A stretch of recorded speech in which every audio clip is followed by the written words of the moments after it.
Could you Hi. tell me your name and spell it for me? My name is Patricia Lillian Ulrich. Maiden name is Zachar.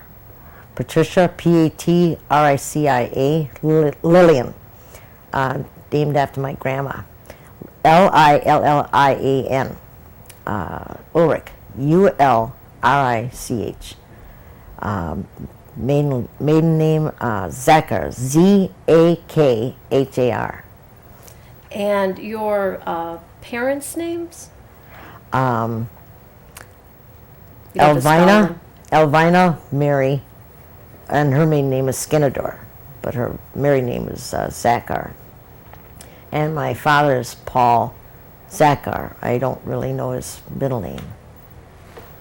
And the names, do you remember the names of your mother's parents? It was Lillian Hill. Was married to Lillian Mary Hill, and Was it Watson. Tom? No, Watson. His name was Watson. Watson. Watson, Skinador. She was a Hill girl. He was a Skinador. And the date and location of where you were born? I was born November 6th, 1938 at the county hospital. I'm a twin. In Milwaukee? In Milwaukee, Wisconsin, yeah. And you have brothers and sisters? Yeah, I had an older sister, Rhea. She has passed on. Rhea, and she lived for many years in Wyoming. Then there's my brother Paul Watson Lee Zachar. It's named after our grandpa. And then there's James Jesse Zachar, yeah. Okay, and my twin sister Priscilla. Jimmy's the youngest one, Priscilla. Because we're twins. Priscilla and Zachar. And do you remember any particular stories? One story I've heard about your grandmother is that she would tell jokes to your mother in Oneida. So as we're kind of curious, do you have any stories about your grandparents? Well, I don't know my real grandpa because he died when my mom was 15. And then Do you know how he died, or? well, he had been, I think it was in an accident, and I don't think he got some help or something real fast. And A car accident? Hit by a car or In a car Milwaukee? accident. No, it was out there. Oh. Out, yeah. That's from what I understand. You want to know about my grandparents? Loved my grandpa and my grandma. The grandpa that we had wasn't my real grandpa, but had always been the only grandpa I've ever known. Adored these two people very much.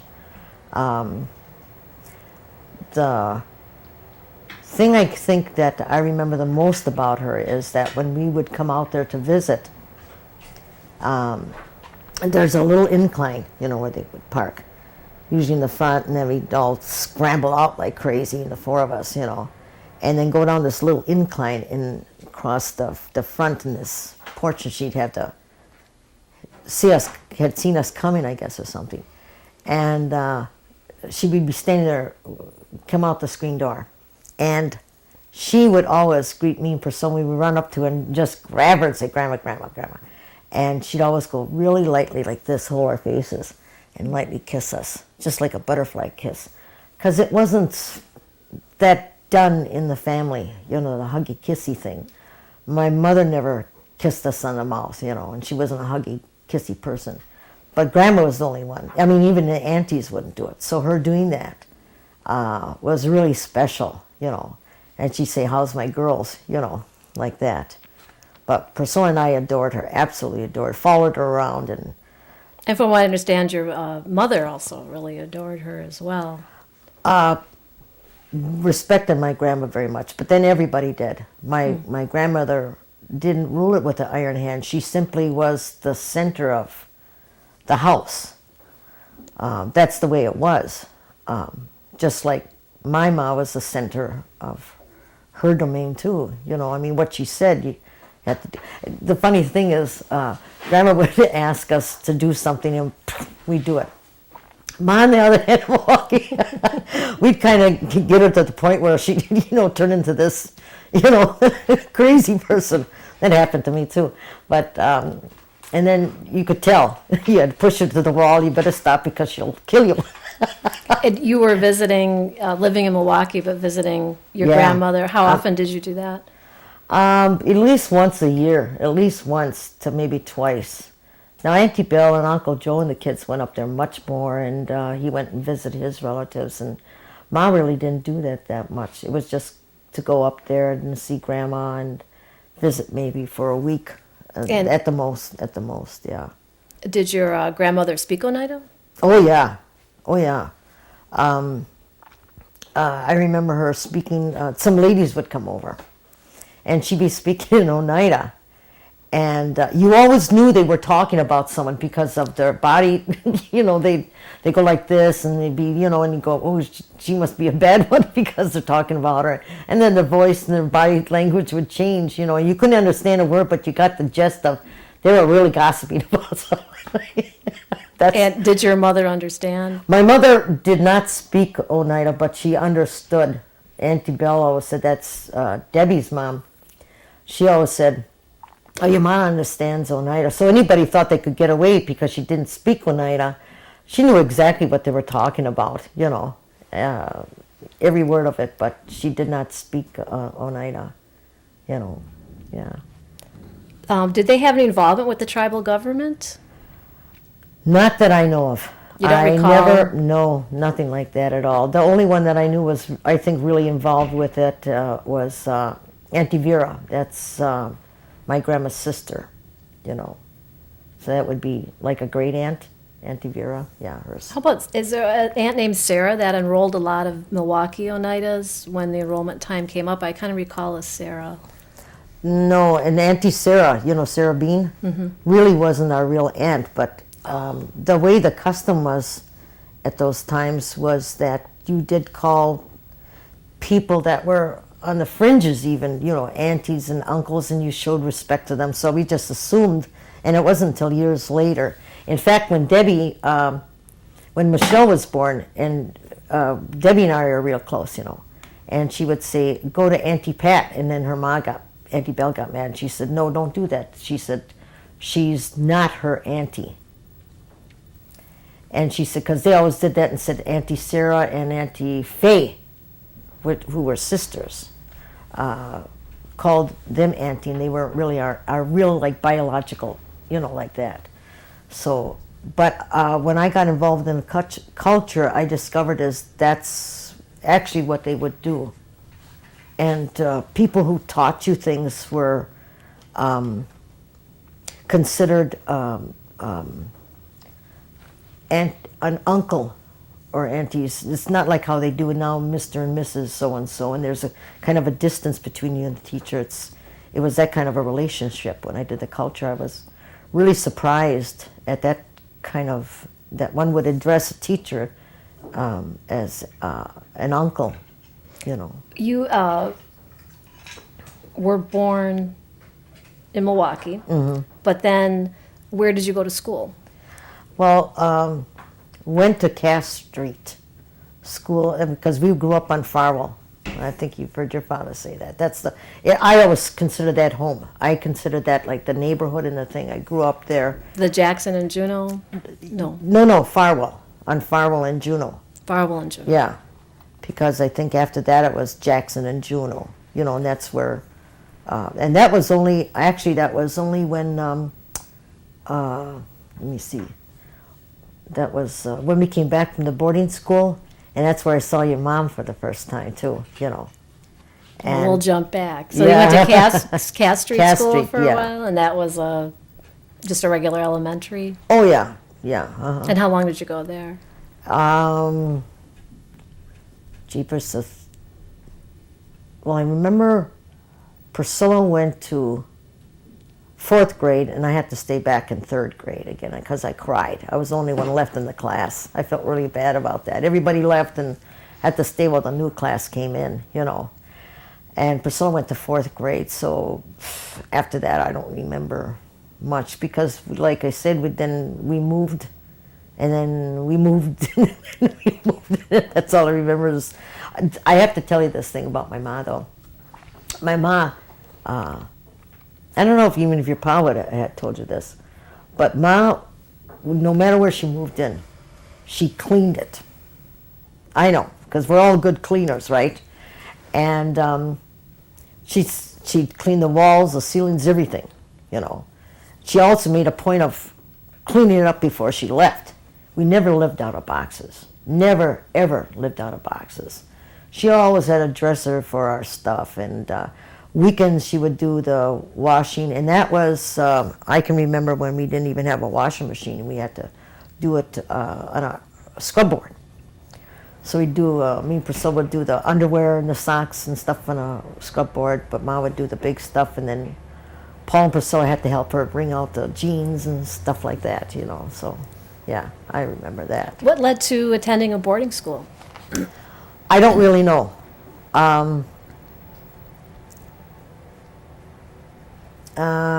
What age, do you remember what grade you were in when you first went? Well, see, we were, this is what happened. Ma, for some reason, decided to give us, me and Priscilla, to Pa, our real dad. He was alive then. Now, you have to understand, when your dad and I went through this thing up to the boarding school, all the stuff before that was 9 months, not a year. I thought it started when I was 8 years old until Paul and I investigated. For some reason, Ma gave us to Dad, me and Priscilla. Well, we were there a couple of months. The landlady said she couldn't keep us. He couldn't keep us because he couldn't keep 2 little girls in this one room apart, you know, just one room, even though he had gotten a day bed for us. So he boarded us out because Ma wasn't taking us back for some reason. I don't really know what the heck went on with that. Boarded us out to Ruthie and Stanley, and that was for a couple of months. And then, and I don't know how many months. I have no thing about that at all. After that, well, Auntie Bella and Uncle Joe had come to Ruthie and Stanley's and visited, and Priscilla told Auntie Bella when we went to the bathroom about the abuse that was going on. Well, Auntie Bella and Uncle Joe took us out of there. Well, Ma didn't like that. She didn't like it at all, see. So for some reason, I don't remember, but Priscilla said she asked us about the going to the boarding school. Well, we kind of kids, you know, we go, okay, you didn't disagree. I mean, you just, oh, well, okay. You don't understand. It's like signing a contract. You go, yeah, okay, trust the person. But anyhow, and it took, I didn't know until years later that it was our stepdad and Ma that took us out there. For some reason, I always thought it was somebody else. And which boarding school was it? And that was the Winnebago boarding school in Neillsville, Wisconsin. Neillsville. Yeah.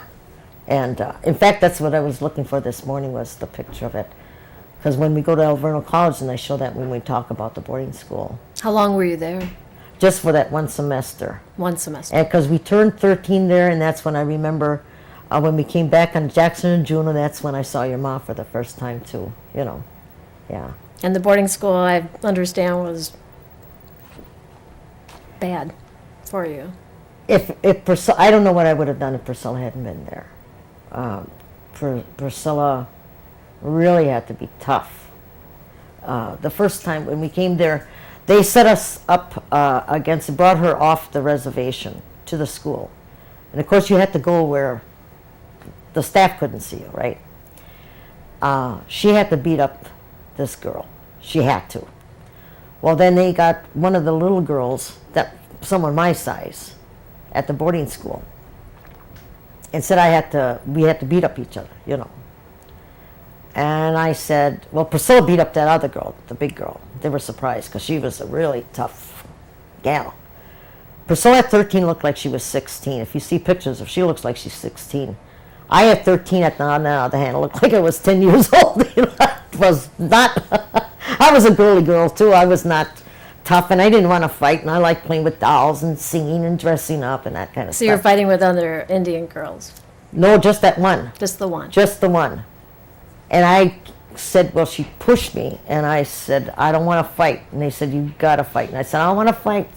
And they told her to push, and she pushed me again, hard. And I said, I don't want to fight her. I'm not mad at her. I don't know her, So she kind of socked me, and then they told Priscilla, you better tell her she better fight.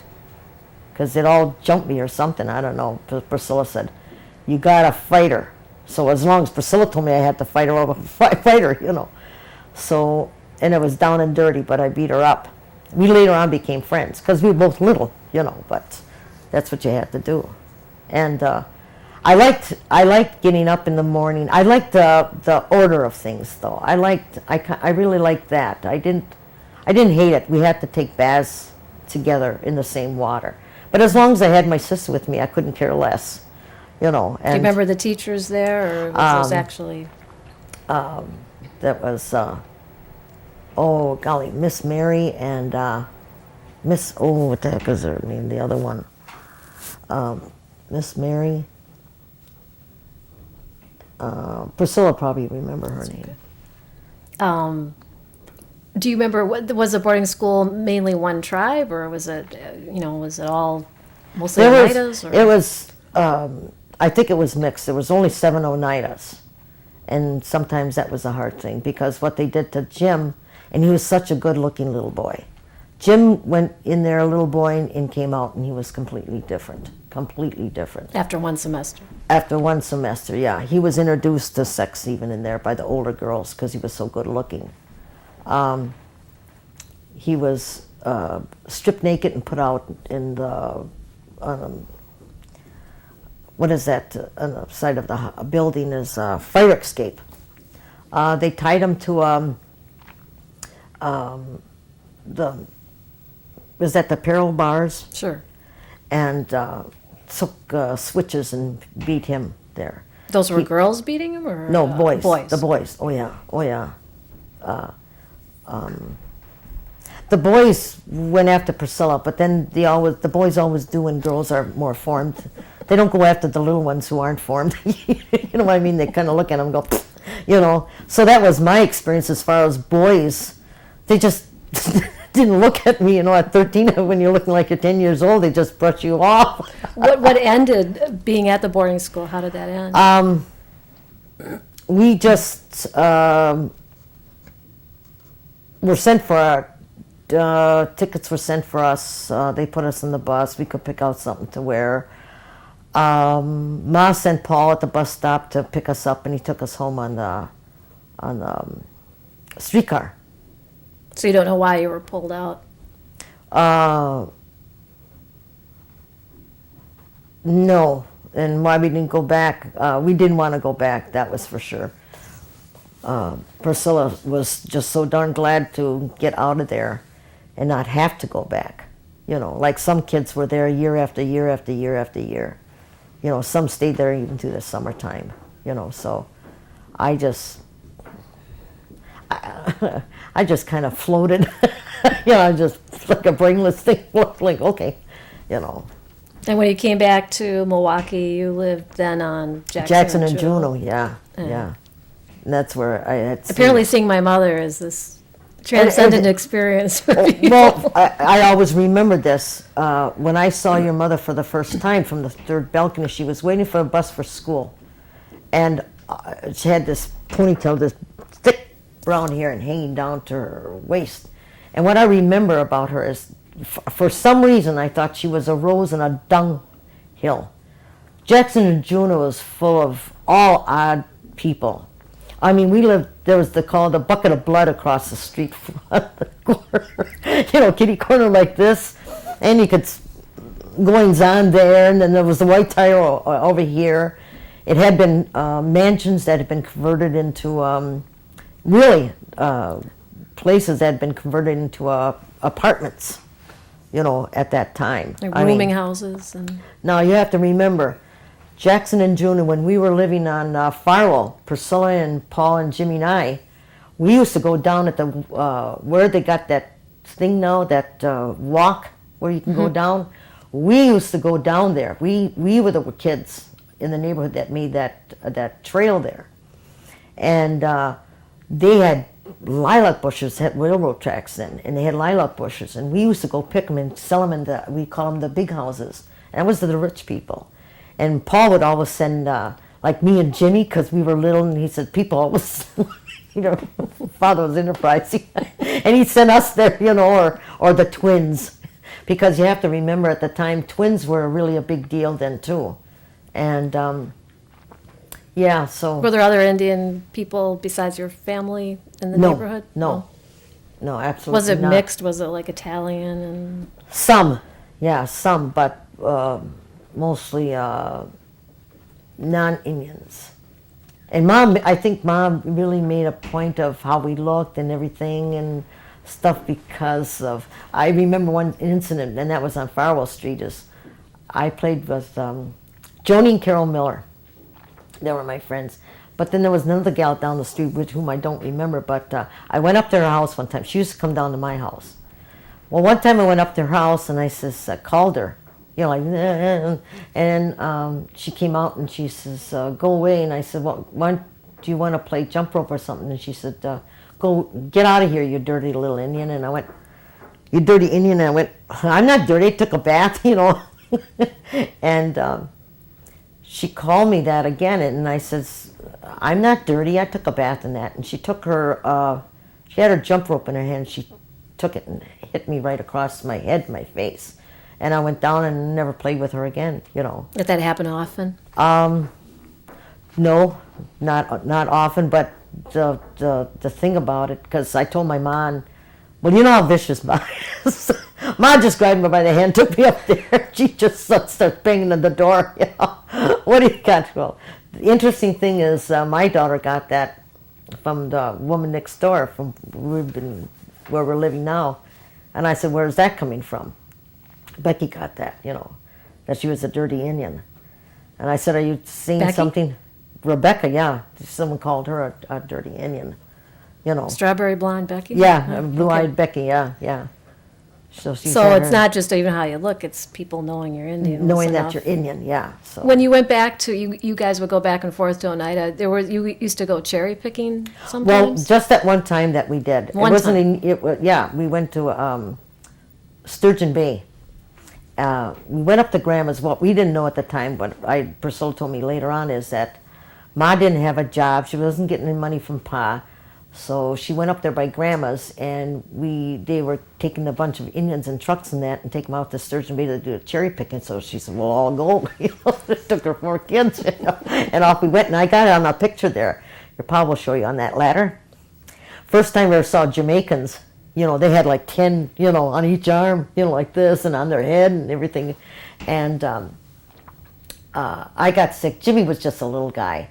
And Paul and Ma and Priscilla were really, I didn't know we were really picking it to earn money. I thought it was just a fun thing to do that Ma was taking us out. I didn't know we really needed money.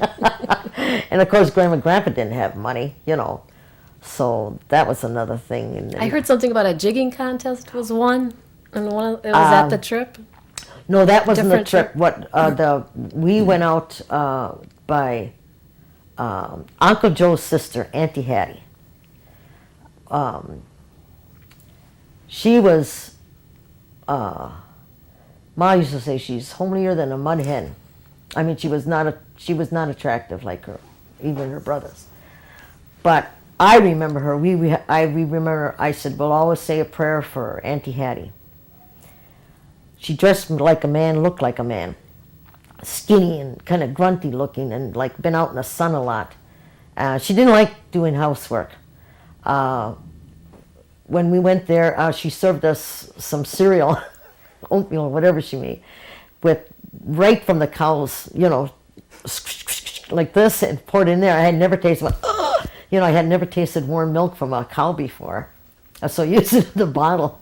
And so I didn't like Oh, Priscilla just followed her around like she was attached to her, because she just adored her, because she was tough like a guy. So she said, I want to help you, Auntie. So off they went, and I said, well, I'll clean up the house. She's, good. Do anything you want. So I was the one that made the beds. I would wash the floors. I would do the dishes. I would cut up the vegetables, make lunch and stuff like that. I really liked doing stuff like that.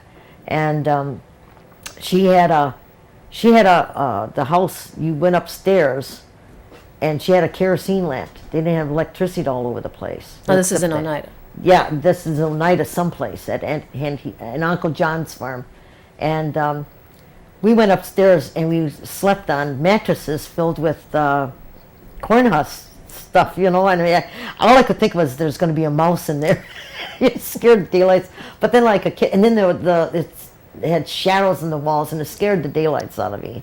All of us just kind of snuggled up next together, Jimmy and Priscilla and I, stuck Jimmy in the middle, and we just cuddled up next to one another. And then we got used to it after a while. It was fine. And that was there that I remember on a weekend we went to some bar.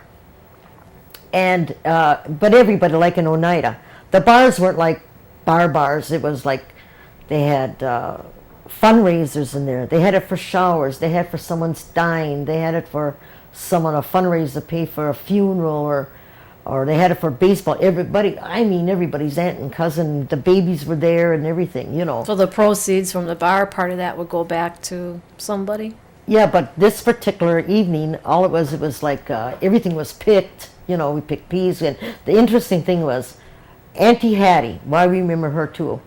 And not Uncle John especially, because he was just like quiet, silent. Never a word out of him except a grunt, and that was it. But she allowed us, of all the adults I've ever known my whole life, she was the only one that allowed us to keep the money that we earned. We could spend it, we could save it, we could do anything we wanted.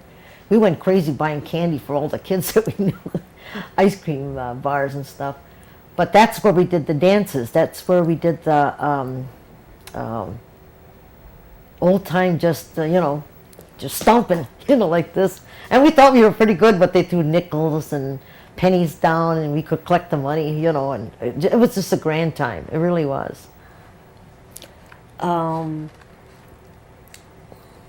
What do you remember? Any sort of other rituals that you participated in when you went up to Oneida? Did you do any of the New Year's Eve stuff, or No, because we weren't around there, but I had heard about Hoyan. I had heard about that.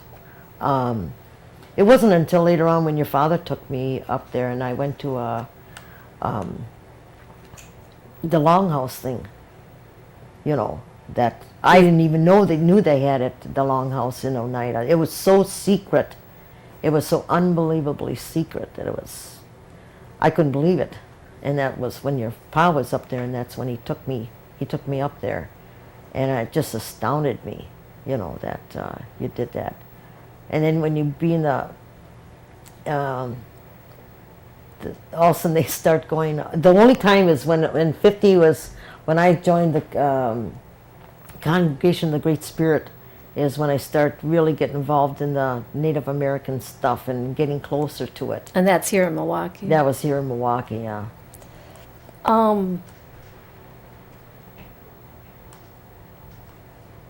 What would be next? You go to high school in Milwaukee then? Went to Lincoln, 8th grade, went to 9th grade there. Really liked it a lot. Got involved in school, got involved in drama, was in a play, what is that, when you get in the office part, oh God. Anyway, I was involved in stuff. The theater, And the thing is, we moved out of the neighborhood. That's when we moved on Dowsman. And when you moved out of the neighborhood, you couldn't go.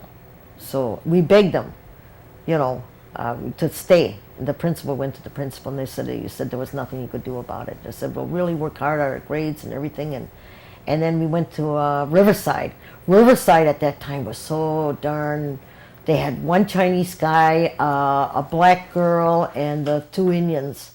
And they treated us like kind of the kids. They're kind of like especially the boys, especially with Priscilla, as if we were two exotic birds. You know what I mean? And we'd always say, they'd say, what are you? You know, we're French, Hungarian, and we all throw that French thing in, you know.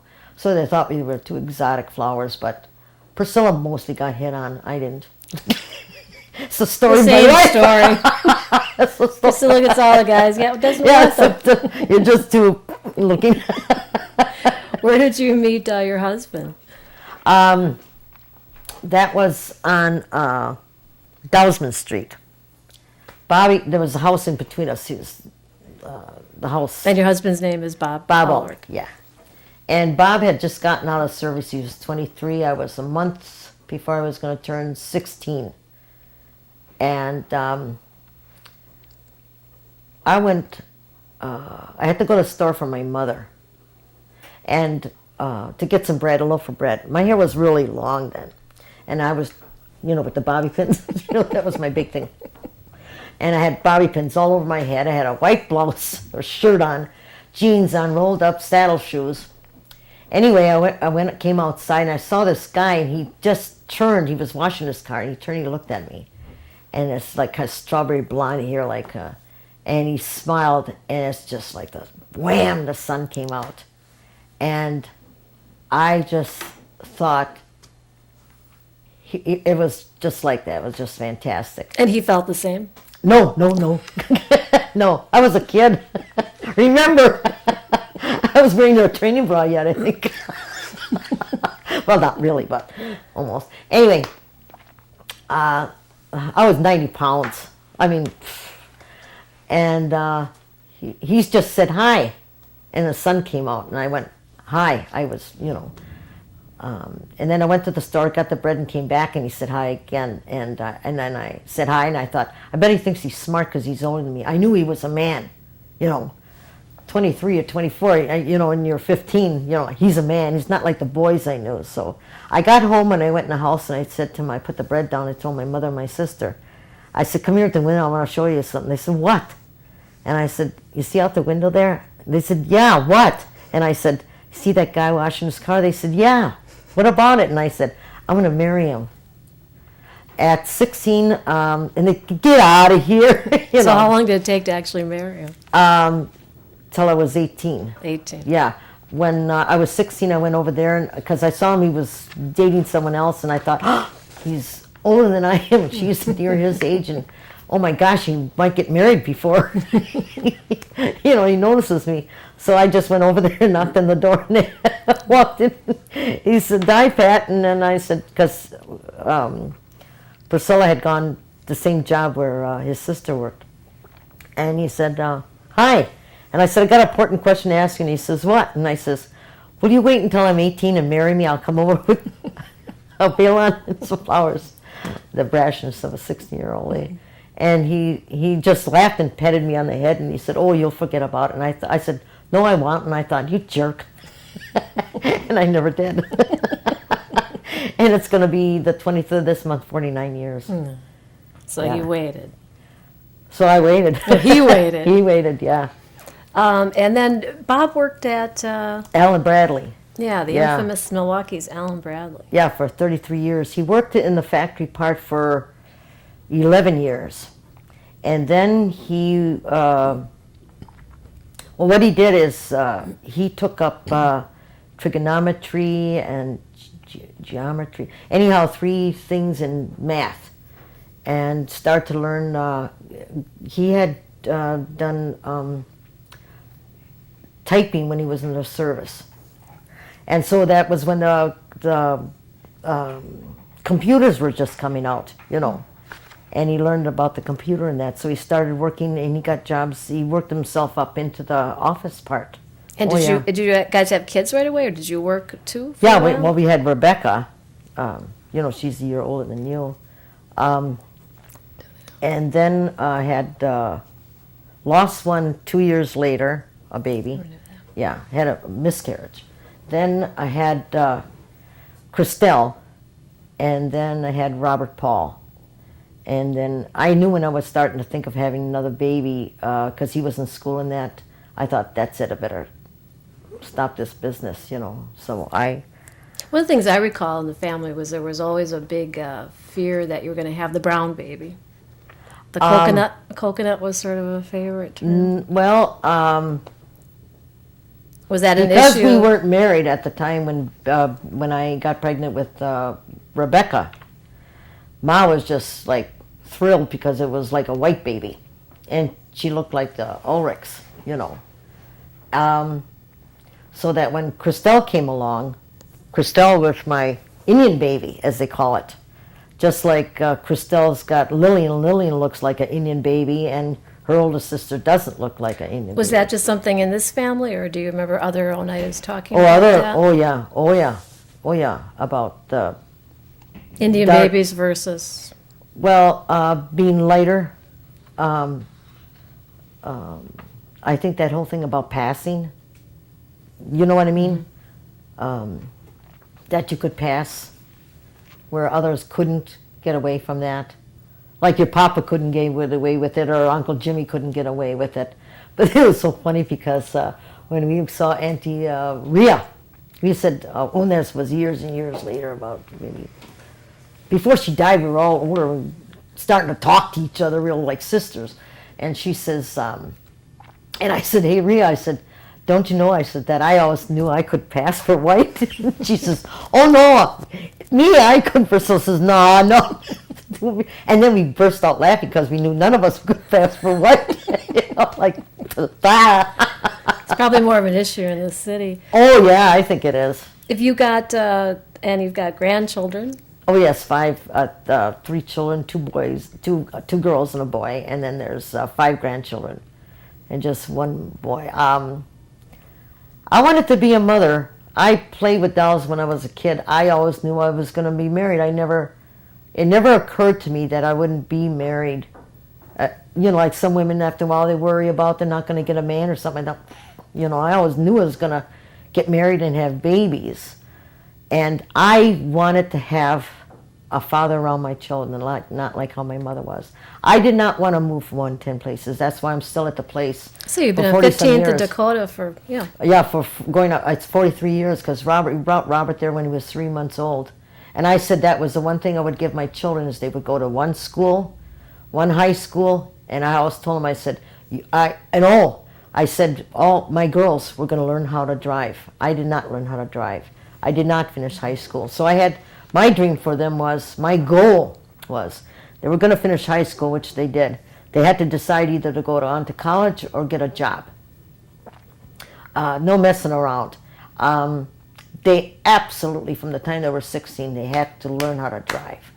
I insisted upon that because of my own dependency, my very own dependency on other people. And even though I have a license, the fear that I have, so yeah, that was my big thing is they had to be independent. I wanted my girls independent. Have you heard of the 52-cent Oh, annuity? my mom used to say about Grandma saying she was going to get her government money. Government was the 50-some cents, That was about it, That was about it. How about the New York claim? I know you were involved in tribal politics. Now, when did that start? Oh, golly, I think, it didn't really start until I was older, I think, and I really, I think it's because I had to really define for myself about being Indian. Because the funny thing is, when you live in the city and you're Native American, you go up in the reservation, they don't like you. I don't know why they don't like you, but they don't like you. So I had, because they were defining what kind of Indian I was. And then in the city, then they define, you're always Indian. Always in the city, I was always Indian. Out there, I was half Indian. Never was half Indian. I was full-blooded Indian here in the city, among other people. As soon as you say Indian, bang, that's it. I mean, Hungarian just got lost, up in the clouds someplace. But up on the reservation, that never got lost. You never considered full-blooded Indian. Or Indian. It was, you were a half-breed. up on the reservation. You were a half-breed at the boarding school. Oh yeah, oh yeah. If you had white blood in you, oh yeah. Mm-hmm. So you just started getting involved in politics maybe the last 20 years or so? Or? Yeah, yeah. But then because I did, I really had to define. I had to define who I was, because I also would not let go of, like, kill off my father, you know, my Hungarian father. I would not do something like that. I would not, and when it came to Bob, you know, that he would be left out of things. I said, well, if they don't want you, they don't want me. I said, I can do without that. You know, I can only go so far with that. He was more understanding about it than I was. I was very, and What's your involvement been with the Longhouse? with the Longhouse, not much. Mostly what I do is that traveling museum with Debbie, Priscilla, and myself. The Longhouse, the first time, well, the second time, anyhow, I went with, who the heck was it? Minnie Moyer or somebody else. Anyhow, I went to the Longhouse, and I wore a skirt in that. Didn't understand a doggone word they were saying, and I thought, I was just sitting there, and I thought, what is it all about? Because I because part of me wanted to, you know, your auntie is, part of me wanted to do to feel like everybody, like in books, that feel an Indian thing, you know, have visions or something, you know, to say today is a good day to die or what, I don't know. Anyway, and I was sitting there, and I swear to God, every part of me that existed was itching, you know. I wanted to scratch this and that and this, and I wanted to gas. I wanted to go to the bathroom. I wanted to have a cigarette, you know. I just, going through this prayer thing, and I thought, am I the only goofball here, you know, that, you know, weird or what, you know? And I couldn't understand the language, and I felt bad, and I felt ashamed, you know, but I went out, got up, and went to the bathroom, you know, to the outhouse outside. Had a cigarette, came back, and then I just sat real quiet and said, okay, I'll just sit here, you know. And then I began to notice that there were mothers would get up to take if the children acted up too much. Children that didn't act up, the old people, and going over this almost that I began to understand it in some kind of strange way. Like with my grandma, like you know by certain things or certain words, and they were repeating stuff, and I just began to notice things. And then all of a sudden I realized it didn't matter, that I didn't understand the language at all. And I thought the spirit people didn't care. That had nothing to do with it, you know. And I felt that I was part of something that I hadn't felt a part of, that no one could give me that feeling. I had to go through that. I went through that when I went with United Indians to the prisons. And when we were up in Waupun is where I got that too. I did a whole thing on myself. I was the only one of the females that got up and danced to the prisoners that were giving the powwow. We were invited up there. There were three young, very attractive young Indian girls, not women, but girls. And they had brought their drum. Now, they did not get up and dance. They only danced their drum. There was no one that was dancing to the prisoner's drum. I swear to God, someone just picked me up. And I started doing that traditional dip, you know, just walking and that. And then the next moment, I thought of, I got a big butt. I'm old. I'm in my 50s. You know, I'm not pretty. I did a whole physical thing on myself, and then all of a sudden it just dropped away. It went away. That wasn't important. And that's when, then the tears start coming for some reason. I got up near the drum and I just start going up and down, like dipping. And then it came like a bolt out of, I don't know, like something somewhere. And then I knew what they meant when I was the drum. I knew what they meant about the heart. The heart when it makes the drum beat.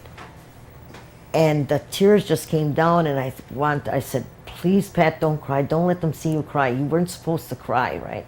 And then I thought, no, that was my gift. That was my gift to the spirit people for saying thank you. It was my tears to say thank you, because it opened me up to something that was given to me, you know, in that way, in that place, you know.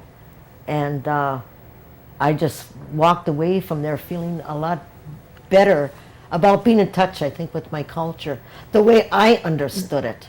In the city, there have been some things going on for different years. Horse exhibitions, people used to sometimes dress up and dance at. There was powwows, I understand. Oh, we weren't allowed to go. You weren't allowed to go to powwows, no. but there was my mother or Auntie Belle.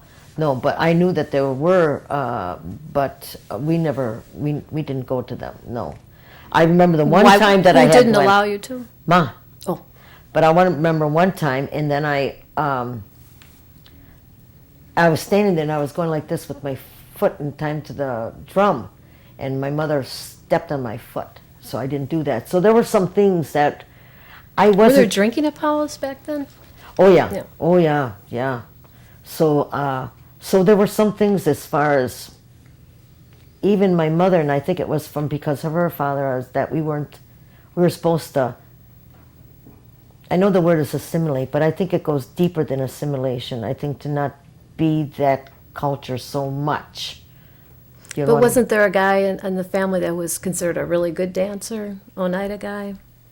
I used to hear stories, but they would wait for him to come. I don't know. That's not familiar to you? No, Okay, I'm not even sure who that was. What kinds of things would you pass along to the youth now about, you know, from your experiences, what would you tell Oneida youth? I still think family is important. I really do. I really think that if you have a family, you really should think seriously when you have a family about taking responsibility and growing up. That all the things that happen to you just can give you strength if you look at it. I mean, so many people, Renee, have said, I remind them of my mother. I got a mouth on me. The thing is family. It's just so many young people today. The men leave the girls. The boys do. I mean, we're talking about children, not even talking about older men and women.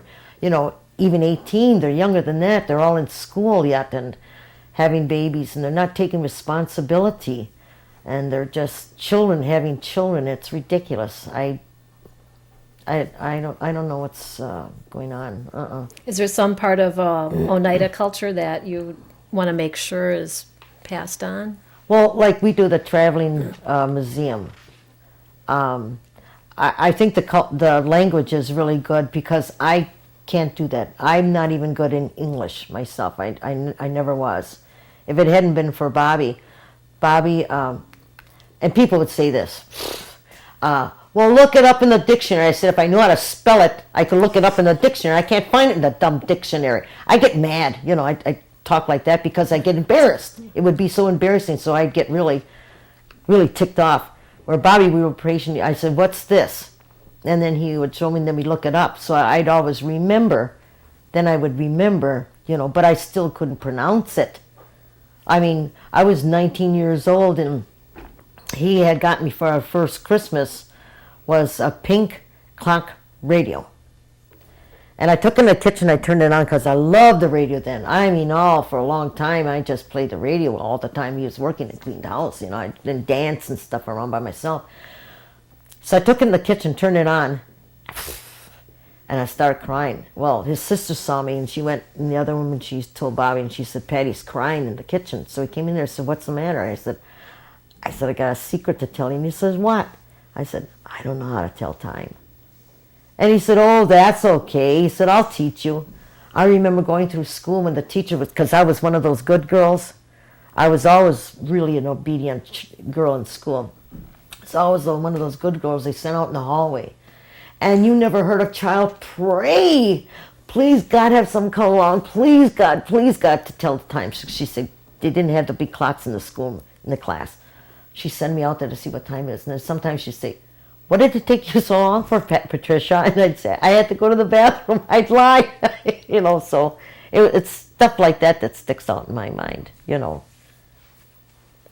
Is there anything else that, I mean, it's probably a lot of different things, but anything in particular you think we should have asked you or that you would, like to be sort of on the tape for forever?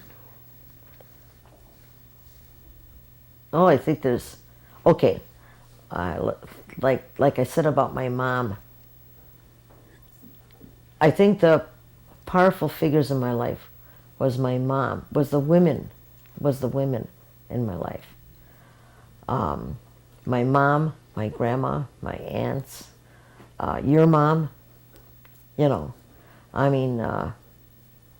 just impressed me so because they were strong females. My sister Priscilla, Rhea, I never saw myself. I always saw myself more girly than the rest of them. I didn't know my own strength until later on. I think the thing that I like about being older is I'm not frightened like I was when I was a girl. I open up my mouth more, I say things than I ever did before, and I couldn't care less. Well, you know me, really. How about you guys? Well, I think maybe we should move right into the pictures. Okay. If there, I don't think we can take them all, but if there's some main ones that you would